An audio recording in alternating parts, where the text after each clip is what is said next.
My law partner wanted to shame me for my messy desk. I used to be a partner at a law firm. And about 10 years ago, one of my partners, let's call him Chad, decided he didn't like my messy desk. It was cluttered with piles of documents, and Chad would make snide remarks during partner meetings and firm events, like our holiday party. I always responded with a smile, quoting Einstein, "If a cluttered desk is a sign of a cluttered mind, what then is an empty desk a sign of?" Frustrated that his comments weren't getting the reaction he wanted, Chad tried a different tactic. Our offices had long windows next to the doors that looked out into the hallways.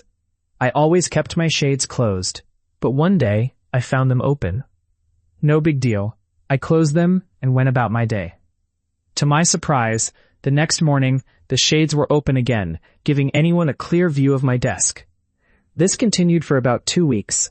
Each time I left work, my shades were shut, only to be opened again by morning. I thought maybe the cleaning crew was responsible, but when I checked the other offices, their shades remained closed.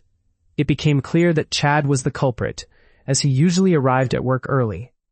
Instead of having a reasonable conversation with him, I decided to take a different approach: petty revenge.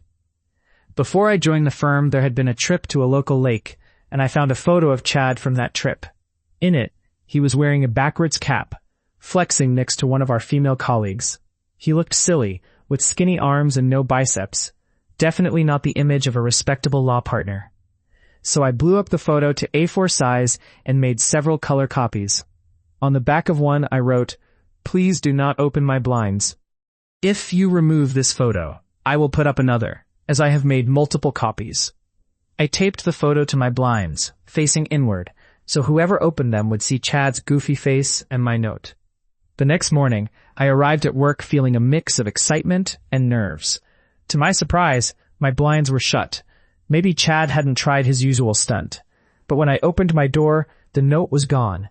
I looked around, but it was nowhere to be found, just a bit of tape left on my blinds, as if someone had ripped the photo off. Still, my blinds remained closed. I retaped the note and photo, but the next morning it was gone again, yet my blinds stayed shut. I decided not to put up another note, and from that day on, no one touched my blinds again. Problem solved, and Chad was left looking foolish. And just so you know, despite my desk being cluttered, it was organized chaos. Those papers were copies of important documents, and I always knew exactly where to find what I needed, without digging through files.